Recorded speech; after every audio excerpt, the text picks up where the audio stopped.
একটা দুর্গম দ্বীপের গহীন জঙ্গলে আমাদের গাড়ি নষ্ট হয়ে গেছে। আশেপাশে কোনো হেল্প নাই। পড়ছেন কখনো এমন বিপদে?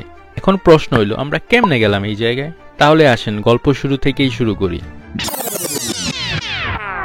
এই তো আমরা বাসা থেকে বের হচ্ছি মাদারের উদ্দেশ্যে। এভরি আমেরিকানস ড্রিম বলে একটা কথা আছে না, ওই রকমই এভরি বাংলাদেশিস ড্রিম, যে লাইফে অ্যাটলিস্ট একটা গ্রুপ ট্যুর দিতেই হবে। কোথায় ট্যুর দেওয়া যায় অনেক চিন্তা ভাবনার পর আমরা আটলান্টিক মহাসাগরের বুকে একটা সিক্রেট দ্বীপ খুঁজে বের করলাম। সেটা সম্পর্কে খুব অল্প মানুষই জানে। মাদেইরা। ভোর 6টায় আমাদের ফ্লাইট ছিল। আমরা লাইন ধরে বিমানে উঠতেছিলাম, যেমন করে লাইন ধরে জিলাপি নেয়।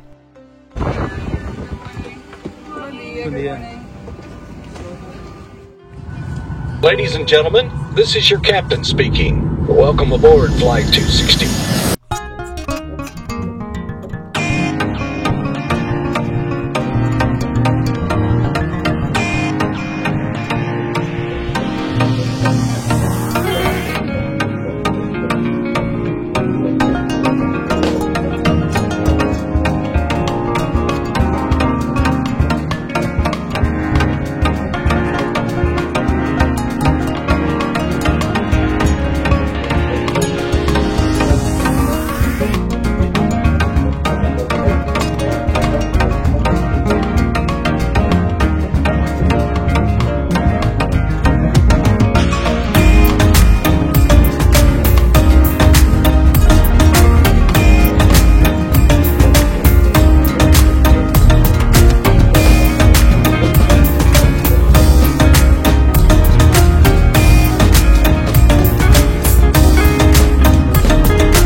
আমরা শুধু যাত্রা বিরতি দিচ্ছি কারণ এত সুন্দর মনোরম ভিউ, যাত্রা বিরতি না দিয়ে উপায় নেই। রাস্তার পাশে ছবি তোলার জন্য আমরা দাঁড়ালাম। আসলে রাস্তাগুলো এমনভাবে ডিজাইন করা, একটু পর পর একটু প্রশস্ত জায়গা আছে যেখানে চাইলেই গাড়ি থামিয়ে বিশ্রাম নেওয়া যায়।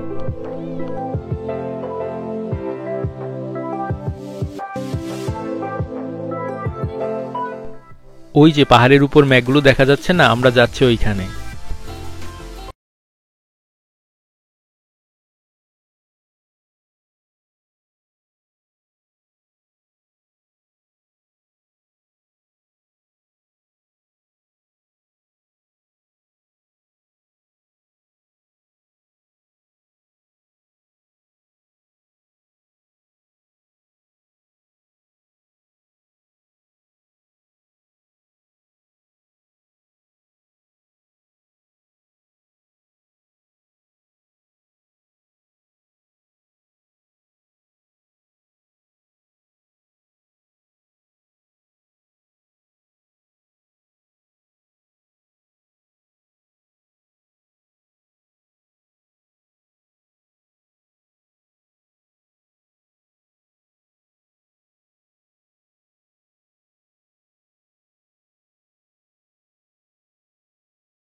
মাদেরার এই অংশটাতে যেন আধুনিক সভ্যতার কোনো স্পর্শ লাগে নাই। পাহাড়ের আঁকেবাঁকে এসব রাস্তা, ভিতরের সুড়ঙ্গ, প্রাকৃতিক ঝর্ণা যেন আমাদেরকে নিয়ে গেল কোনো এক আদিম যুগে। রবার্ট ফরেস্টের বিখ্যাত একটি কবিতার শেষ কিছু লাইন মনে পড়ছে। The woods are lovely, dark and deep, but I have promises to keep, and miles to go before I sleep, and miles to go before I sleep. দূর থেকে পাহাড়ের উপর এসব উইন্ডমিলগুলো দেখে মনে হচ্ছে যেন কোনো কল্পনার স্বপ্নপুরীতে আইসা পড়লাম।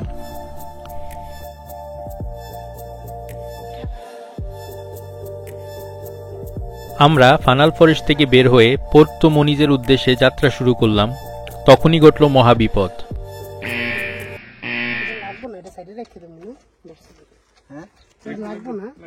আমাদের গাড়ির চাকা পাংচার হয়ে গেছে, আমরা আছি একটু বিপদে।